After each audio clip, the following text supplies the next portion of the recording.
ay ibinuhos na ang pansit canton. Bali 3 balot na pansit canton yan. So yung pinaggisahan ng gulay, ingredients, hinaango tapos inilagay doon yung pansit canton. So ayan. May merienda po tayo ngayon pansit canton, mga kakuracha.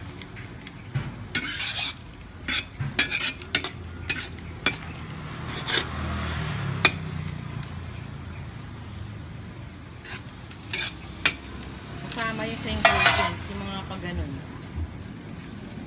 Pagkasarap-sarap ala mga kakuracha ay order na. Magkano ga ang order ni Re?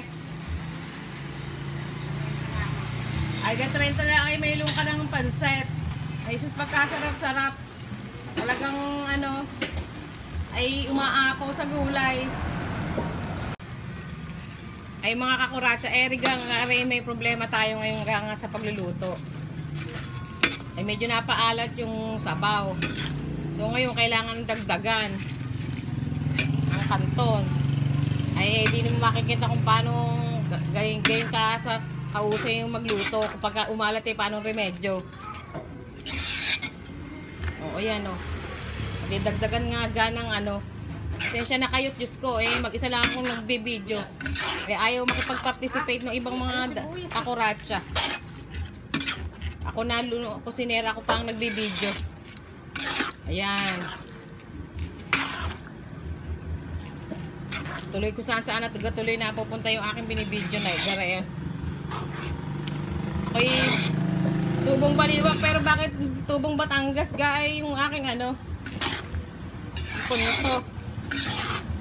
Diyos ko, kung doon kikita sa tubong Batangas, doon ka magsalita. Meron naman kaming bisita rin suki ko ng ice cream. Oh. Ayan ang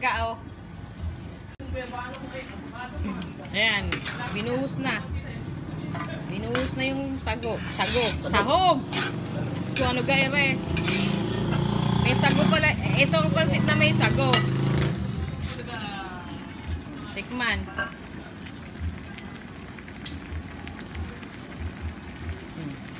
Ayan, medyo maalpa. Ay, ayan na. Kinaob na. Naku, pagkasarap-sarap. Minuto lang to.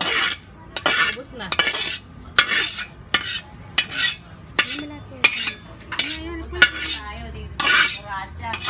Wala lang pahinga. Kabi-kabi lang may nagbibidyo. Bumili lang po kayo para may nagbibidyo, may nag-series, may nag-YouTube, may nag-video. Bumili lang po kayo parang awa nyo na. Malapit na dumating si Bombi. Diyos ko Lord. Sige po, maraming